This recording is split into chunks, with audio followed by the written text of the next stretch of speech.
What's going on, my Flyby family? It's your boy Izzy. Welcome if you're new. So there's some chatter around the WNBA league about a lockout that may be happening, and it sounds crazy, man. We're about to get all the way into it, but before we do that, y'all make sure y'all hit that thumbs up for your boy if you like the content, and don't forget to subscribe to the channel.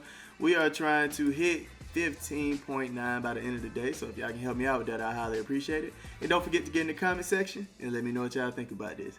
Let's get it. Alright, so Joe here, man, he ended up tweeting, the WNBA's economics are fascinating. $50 million in 2024 losses. NBA owners control 42%. Players receive 10% of the league's revenue. So while attendance and viewership are up, we may see a lockout if players expect $1 million annual salaries. Let's go ahead and listen to what he had to say. I feel like we're quickly headed towards a scenario where there's going to be a lockout in the WNBA. And this is something I've talked about a few times because I think the players, they just have a much higher perception around their dollar value worth than the league is actually worth. And some of this stuff will work itself out, right? Like if you look at the WNBA, attendance, viewership, like merchandise sale, everything's up and to the right. Sponsorships, they're making a lot more money, TV rights, everything. But most people don't understand the dynamic between the NBA owning a large chunk of the business, the owners owning a large chunk of the revenue stream, and the players are out there every day. I mean, you just look at what was happening in that 60 Minutes interview. Aaliyah Boston said that she wants commas in her paycheck, $1 million+ essentially, right? And that's not happening anytime soon in the WNBA. Like, it's just not going to happen. A'ja Wilson makes $200,000 a year. And we're going to get to a point where that's going to set in as reality. And I think the players are going to have a really hard time dealing with that because they're going on the road and they're seeing these sold out arenas. But the economics of the league just don't give that opportunity to them. Right now, the league isn't where it needs to be in order to make $1 million on your salaries. It's the same thing with the NBA. Magic and Bird, they weren't really getting paid a whole, well, Magic was getting paid pretty decent, but they weren't getting paid like how this era of NBA players are getting paid. You have to understand where you at in the history of the WNBA, and then you have to focus on making it better for future players like Juju Watkins coming into the league. And you know I said Juju, but it might even take longer than that because it's a lot of good players in the WNBA, but it's a lot of players that lack the fundamentals. You know, it's a lot of missed layups, open layups. Rebounding isn't that impressive. Like, it's things about the league that needs to grow and needs to get better before you all start seeing this type of money on your salaries. You know, one thing Joe said was like, you know, they're seeing all this increase in merch purchases and ticket sales, revenue on TV and all this other stuff, viewership. And then he said away games. That is Caitlin Clark alone. You can't expect the entire league to profit enough off of one team, one player, seeing a sold out arena every away game.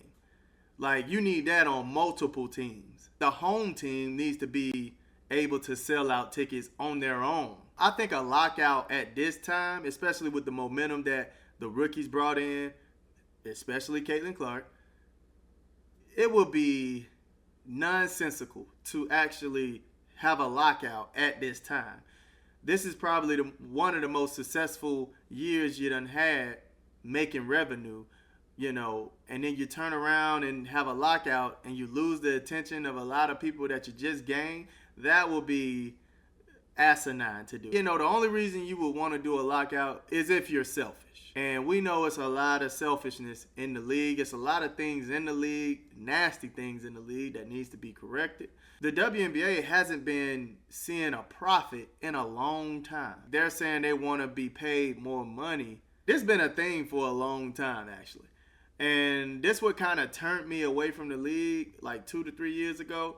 It's because they was feeling so entitled. And it's like, look, there's a reason you're not getting paid that much money. And it's because the majority of the league is lacking the fundamental skills to watch good basketball. In the NBA, players miss layups, players miss shots, they airball in the NBA. It's some bad basketball in the NBA as well at times. I can bet on more bad basketball in the WNBA than the NBA. And that's just the truth.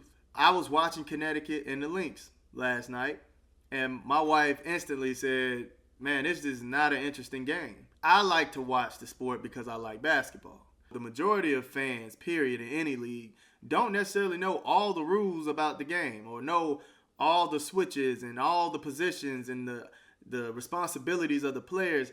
They just want to watch something that's exciting. The main thing that most of the fans know is put the ball in the hoop. So if you put the ball in the hoop, people will get excited. It's not exciting basketball for a lot of the normal people who watch the game. You know, a lot of the regular fans who just want to watch the ball go in the hoop, it's not that fun. The first way to increase viewership is to increase the fundamental skills of your players. And in all honesty, like, the popularity of the league is not as popular as they might think it is. And a piece of that is the players' fault, and a piece of that is the commissioner's fault for not knowing how to promote the league. It's a lot of nuances that need to be corrected within the league before you all could actually see that type of money. It's going to take time. It's going to take time. This is not going to happen this year, next year, the year after. It's probably going to take like 2 decades before they start seeing that type of money in their salaries. But it's just too many things right now that needs to be fixed. I always have a saying, man, God isn't going to bless you with something you're not ready to handle. I would love for them to get paid. I would love for them to get paid just like the NBA. But in order to get paid like them, you have to bring it like them. You have to be held accountable like them. You have to move accordingly like them.